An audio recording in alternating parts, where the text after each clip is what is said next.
Hi all, ನಮಸ್ತೆ, welcome back to my channel. ಇವತ್ತು ನಾನು ಡಾಬಾ ಸ್ಟೈಲಲ್ಲಿ ಲಸೂನಿ ಮೇಥಿ ಗ್ರೇವಿ ಹೇಗೆ ಮಾಡೋದು ಅಂತ ತೋರಿಸ್ಕೊಡ್ತಾ ಇದ್ದೀನಿ. ಬರೀ ಮೆಂತ್ಯ ಸೊಪ್ಪಿಂದ ಕಾಳಲ್ಲಿ ಅಥವಾ ನಾರ್ಮಲ್ ಮೆಂತ್ಯ ಸೊಪ್ಪಿನ ಪಲ್ಯ ತಿಂದು ಬೋರ್ ಆಗಿದ್ದರೆ ಈ ಥರ ಒಂದು ಸಲ ಡಾಬಾ ಸ್ಟೈಲಲ್ಲಿ ಗ್ರೇವಿ ಮಾಡ್ಕೊಂಡು ತಿನ್ನಿ, ತುಂಬಾ ಚೆನ್ನಾಗಿರುತ್ತೆ ಚಪಾತಿ ಜೊತೆ. ಬನ್ನಿ ಹಾಗಿದ್ರೆ ಇದನ್ನು ಹೇಗೆ ಮಾಡೋದು ಅಂತ ನೋಡೋಣ.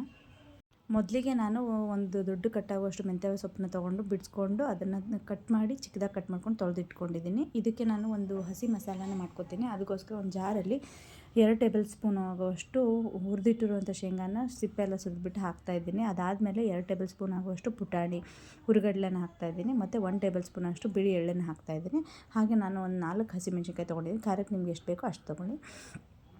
ಅದಾದಮೇಲೆ ನಾನು ಇದನ್ನು ರುಬ್ಬೋಕ್ಕೆ ಒಂದು 4 ಟೇಬಲ್ ಸ್ಪೂನ್ ಆಗುವಷ್ಟು ನೀರನ್ನ ಹಾಕ್ಕೊಂಡು ರುಬ್ಬಿದ್ದೀನಿ. ನೋಡಿ, ಈ ಥರ ತಿನ್ನಾಗಿ ಪೇಸ್ಟ್ ಆಗಬೇಕು. ಯಾವುದೇ ಇರಬಾರ್ದು, ಶೇಂಗಾ ಮತ್ತು ಪುಟಾಣಿ ಅದೆಲ್ಲ ಇರಬಾರ್ದು. ಫುಲ್ ಫೈನ್ ಪೇಸ್ಟ್ ಮಾಡಿಕೊಂಡು ಇಟ್ಕೋಬೇಕು.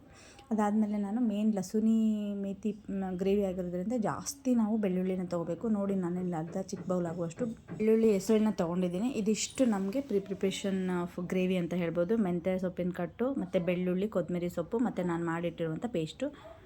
ಮೊದಲಿಗೆ ಒಂದು ಪ್ಯಾನಲ್ಲಿ 2 ಟೀ ಸ್ಪೂನ್ ಆಗೋಷ್ಟು ಎಣ್ಣೆ ಹಾಕ್ಕೊಂಡು ಅದಕ್ಕೆ ನಾನು ಏನು ತೊಗೊಂಡಿದ್ನಲ್ಲ ಅರ್ಧದಷ್ಟು ಬೆಳ್ಳುಳ್ಳಿನ ಹಾಕ್ತಾಯಿದ್ದೀನಿ. ನಾನು ಫಸ್ಟ್ ತೋರಿಸಿದ್ನಲ್ಲ ಬೌಲಲ್ಲಿ, ಅದರ ಅರ್ಧದಷ್ಟು ಬೆಳ್ಳುಳ್ಳಿನ ಇದಕ್ಕೆ ಹಾಕಿ ಒಂದು ಸ್ವಲ್ಪ ಜೀರಿಗೆ ಹಾಕಿ ಕಟ್ ಮಾಡಿ ಇಟ್ಕೊಂಡಿರುವಂಥ ಮೆಂತ್ಯ ಸೊಪ್ಪನ್ನು ಹಾಕಿ ಬಾಡಿಸ್ಕೊತಾ ಇದ್ದೀನಿ. ಇದನ್ನು ಒಂದು 5 ನಿಮಿಷ ಬಾಡಿಸ್ಕೋಬೇಕು. ಅರಿಶಿನ ಪುಡಿ ಹಾಕಿದ್ದೀನಿ. ಸ್ವಲ್ಪ ಅರಿಶಿನ ಪುಡಿ ಹಾಕ್ಕೊಂಡು ಸ್ವಲ್ಪ ಬಾಡಿಸ್ತಾ ಇದ್ದೀನಿ. ಒಂದು 5ರಿಂದ 6-7 ನಿಮಿಷ ನೀವು ಚೆನ್ನಾಗಿ ಅದನ್ನು ಬಾಡಿಸ್ಬೇಕು. ಅದಾದಮೇಲೆ ಸ್ವಲ್ಪ ಉಪ್ಪನ್ನು ಸೇರಿಸ್ಬಿಟ್ಟು ಇನ್ನೊಂದು ಸ್ವಲ್ಪ ಹುರ್ಕೊಂಡು ಅದನ್ನು ಒಂದು ಚಿಕ್ಕ ಬೌಲ್ಗೆ ಎತ್ತಿಟ್ಕೊಂಬಿಡಿ. ನೋಡಿ, ಈ ಥರ ಎಲ್ಲನೂ ಅದನ್ನೇನು ಮಾಡಿರ್ತೀವಲ್ಲ ಅದನ್ನು ಸಪ್ರೇಟ್ ಮಾಡಿಕೊಂಡು ನೆಕ್ಸ್ಟ್ ಅದೇ ಪ್ಯಾನಲ್ಲಿ ಇನ್ನೊಂದು ಸ್ವಲ್ಪ ಒಂದು 4 ಟೀ ಸ್ಪೂನ್ ಆಗುವಷ್ಟು ಎಣ್ಣೆ ಹಾಕ್ಕೊಂಡು ಅದಕ್ಕೆ ನಾನು ಒಂದು ಸ್ವಲ್ಪ ಜೀರಿಗೆ ಮತ್ತು ಹಿಂಗನ್ನು ಹಾಕಿ ಒಗ್ಗರಣೆ ಮಾಡ್ತಾಯಿದ್ದೀನಿ. ಅದಾದಮೇಲೆ ಅದಕ್ಕೆ ಒಂದು ಸ್ವಲ್ಪ ಕರಿಬೇವಿನ ಸೊಪ್ಪು ಹಾಕೋಣ.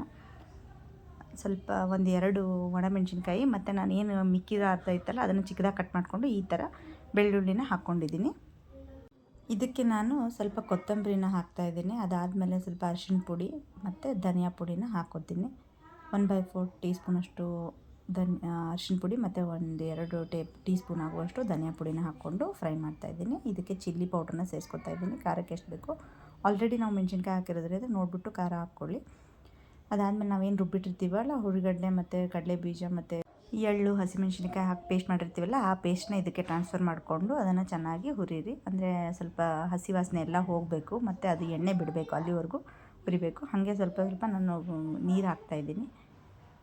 ನೋಡಿ, ಕನ್ಸಿಸ್ಟೆನ್ಸಿ ಸ್ವಲ್ಪ ನೀರು ಹಾಕಿ ಹುರಿತಾ ಇದ್ದೀನಿ. ಒಂದು 5-6 ನಿಮಿಷದವರೆಗೂ ಹುರಿದು ಸ್ವಲ್ಪ ಡಕ್ಕನ್ ಮುಚ್ಚಿಬಿಟ್ಟು ಇಡಬೇಕು. ಅದಾದಮೇಲೆ ಅದು ಎಣ್ಣೆ ಸಪ್ರೇಟ್ ಆದಮೇಲೆ ಅದು ನಿಮಗೆ ತಳ ಬಿಡೋಕ್ಕೆ ಸ್ಟಾರ್ಟ್ ಮಾಡುತ್ತೆ. ಆವಾಗ ನಾವೇನು ಮಾಡಬೇಕು, ಇದಕ್ಕೆ ಮತ್ತೆ ನೀರನ್ನು ಆ್ಯಡ್ ಮಾಡ್ಕೊತೀನಿ. ನಿಮ್ಗೆ ಎಷ್ಟು ಬೇಕೋ ಅಷ್ಟು ತಿಕ್ನೆಸ್ಸಿಗೆ ನೀರನ್ನ ನೋಡಿಬಿಟ್ಟು ಹಾಕ್ತಾ ಹೋಗಿ, ಒಟ್ಟಿಗೆ ಹಾಕಬೇಡಿ. ಸ್ವಲ್ಪ ಬಿಸಿನೀರು ಇಟ್ಕೊಂಡು ಅದನ್ನು ಹಾಕಿ ಚೆನ್ನಾಗಿರುತ್ತೆ. ಅದಾದಮೇಲೆ ನಾನು ರುಚಿಗೆ ತಕ್ಕಷ್ಟು ಉಪ್ಪನ್ನ ಹಾಕ್ತಾಯಿದ್ದೀನಿ. ಮತ್ತು ನಾನು ಏನು ಸೊಪ್ಪನ್ನ ಬೇಯಿಸಿಟ್ಕೊಂಡಿರ್ತೀವಲ್ಲ ಸಪ್ರೇಟಾಗಿ ಬೌಲಲ್ಲಿ, ಅದನ್ನು ಈ ಟೈಮಲ್ಲಿ ಇದಕ್ಕೆ ನಾನು ಸೇರಿಸ್ತಾ ಇದ್ದೀನಿ. ನೋಡಿ, ಅದಾದಮೇಲೆ ನಾನು ಇದನ್ನು ಸ್ವಲ್ಪ ಡಕ್ಕನ್ ಮುಚ್ಚಿಬಿಟ್ಟು 1-2 ನಿಮಿಷದವರೆಗೂ ಬಿಡ್ತೀನಿ. ಹಾಗೆ ಮಧ್ಯೆ ಮಧ್ಯೆ ಕೈ ಆಡಿಸ್ತಾಯಿರಿ. ನೆಕ್ಸ್ಟ್ ಇದಕ್ಕೆ ಹುಳಿಗೋಸ್ಕರ ಹುಣಸೆ ಹಣ್ಣು ಹಾಕ್ತಾಯಿದ್ದೀನಿ. ನಿಮ್ಗೆ ಇದು ಆಪ್ಷನ್ನು, ಇಷ್ಟ ಇದ್ದರೆ ಹಾಕ್ಕೊಳ್ಳಿ, ಇಲ್ಲಾಂದರೆ ತಿನ್ನಬೇಕಾದ್ರೆ ಲೆಮನ್ ಜೊತೆ ನೀವು ಮಿಕ್ಸ್ ಮಾಡ್ಕೊಳ್ಳಿ. ಸ್ವಲ್ಪ ನೋಡಿ, ಒಂದು ಅರ್ಧ ಟೀ ಸ್ಪೂನ್ ಆಗುವಷ್ಟು ನಾನು ಗರಂ ಮಸಾಲಾನ ಈಗ ಮಿಕ್ಸ್ ಮಾಡ್ತಾಯಿದ್ದೀನಿ. ಮಿಕ್ಸ್ ಮಾಡಿಬಿಟ್ಟು ನೆಕ್ಸ್ಟು ಒಂದು 2 ನಿಮಿಷ ಹಾಗೆ ಚಿಕ್ಕ ಉರಿಯಲ್ಲಿ ಬಿಟ್ಬಿಡಿ. ನೋಡಿ, ಇಲ್ಲಿ ಎಣ್ಣೆ ಸಪ್ರೇಟ್ ಆಗ್ತಾಯಿದೆ. ಈಗ ಗ್ರೇವಿ ರೆಡಿ ಆಯಿತು ಅಂತ ಅರ್ಥ. ಇದನ್ನು ನೀವು ಚಪಾತಿ ಜೊತೆಗೆ ಮತ್ತು ರೈಸ್ ಜೊತೆಗೆ ತಿನ್ನೋಕ್ಕೆ ತುಂಬ ಚೆನ್ನಾಗಿರುತ್ತೆ. ನೋಡಿ, ನಿಮಗೆ ಉಪ್ಪು ಖಾರ ಅಡ್ಜಸ್ಟ್ ಮಾಡಿಕೊಂಡು ಇನ್ನೊಂದು ಸ್ವಲ್ಪ ಬೇಕಿದ್ದರೆ ಹಾಕ್ಕೊಳ್ಳಿ. ಅದಾದಮೇಲೆ ಇದಕ್ಕೆ ಲಾಸ್ಟಲ್ಲಿ ನೀವು ಬೆಣ್ಣೆಯಿಂದ ಗಾರ್ನಿಷ್ ಮಾಡ್ಕೊಳ್ಳಿ, ಕೊತ್ತಂಬರಿಯಿಂದ ಗಾರ್ನಿಷ್ ಮಾಡ್ಕೊಳ್ಳಿ. ಇದು ತುಂಬಾ ಚೆನ್ನಾಗಿರುತ್ತೆ, ಟೇಸ್ಟಾಗಿರುತ್ತೆ. ಒಂದು ಸಲ ಟ್ರೈ ಮಾಡಿ ನೋಡಿ. ಹೋಪ್ ನಿಮಗೆ ಈ ರೆಸಿಪಿ ಇಷ್ಟ ಆಗಿದೆ ಅಂತ ಅಂದ್ಕೋತೀನಿ. ಇಷ್ಟ ಆಗಿದ್ದರೆ ಲೈಕ್ ಮಾಡಿ, ಕಮೆಂಟ್ ಮಾಡಿ, ಹಾಗೆ ನನ್ನ ಚಾನಲ್ನ ಸಬ್ಸ್ಕ್ರೈಬ್ ಮಾಡ್ಕೊಳ್ಳೋದನ್ನು ಮರಿಬೇಡಿ. Thank you for watching.